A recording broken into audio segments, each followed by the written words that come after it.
one of the things I use is, I call it Future Beth. You'll call it Future whatever your name is, because it's basically working with imagining a future you. Now, I use this a lot with my teenagers to teach them the concept of delayed gratification, which is really hard for teenagers because that bit of the brain hasn't developed yet. So if Evie is doing some homework and she's like, oh, I can't do any more, there's only another half hour to do, but I can't be arsed, I'm tired.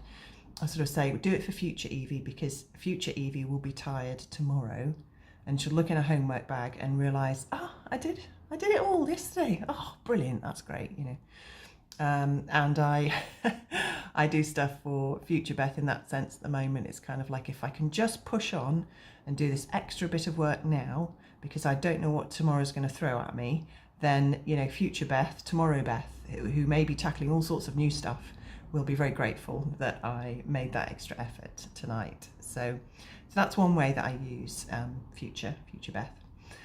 But the other way I've been using it is that so I'm aware of my thoughts and I'm aware of my feelings and I accept it all. And then I go, so how's it all going to turn out? Wonder what will happen next. I wonder how I'll be feeling by Friday night. I wonder how I'll be feeling in a week's time. I wonder what the situation will be. My situation is constantly changing, and life is generally, because you have no control over it except for your response. And talking to your future self is kind of a good response for it. And what I do is I imagine future Beth on Friday night, and loads of cool stuff's happened between now, this moment, and then, because it might. There's nothing to say it won't.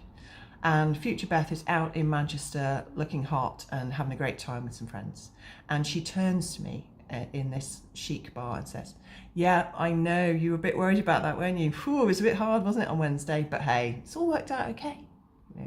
And I've got a future Beth that's built her coaching business into a six-figure business and all that sort of thing, and she's got a cocktail in one hand, and she's lying on a beach somewhere, and she's like, yeah, I know that it was a couple of years of real struggle for you balancing everything, but hey, it all worked out for the best. Look at this, look at me now, and it's kind of like visualizing, it's thinking positively, it's creating a vision, a dream that you want to move towards, even if you don't know what the hell's going on and it's all feeling like quite a struggle. So maybe try that for yourself. There's two ways of doing it. As I say, there's a way of pushing yourself a little bit harder when you can, and experiencing delayed gratification for your wider best interests. There's that kind of future Beth or whatever. And the other type is to imagine yourself in a much happier future than you are now, going, yeah, don't worry, it all worked out fine. Because there's every reason that it will work out fine. And sometimes I need to hear future Beth just reassuring me a little bit.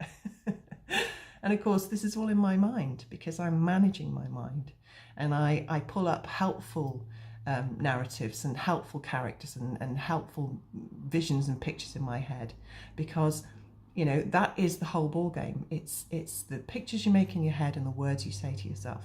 So choose positive ones and just keep going.